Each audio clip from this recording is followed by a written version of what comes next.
So Mr. Lee had pledged to be pragmatic and effective, when it comes to increasing land and housing supply. Land and housing supply really is a chronic issue for Hong Kong because it has come up with a housing crisis that no administration has ever been able to solve, especially with Beijing repeating calls for Hong Kong to resolve the housing crisis by 2049. The heat is certainly on.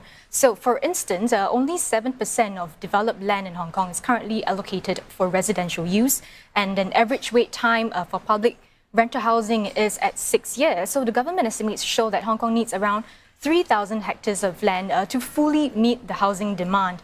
And the previous administration had banked on the ambitious Northern Metropolis project to show up some 926,000 residential units. The only problem is that it will take up to 15 to 20 years to be completed.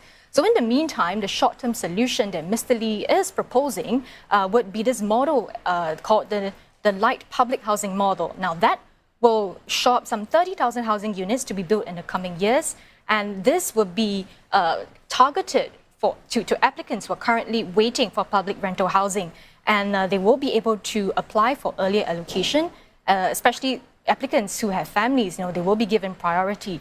Now, these units will come with basic facilities as well as lower rent, and at the same time, the government will also continue to provide 20,000 transitional housing units.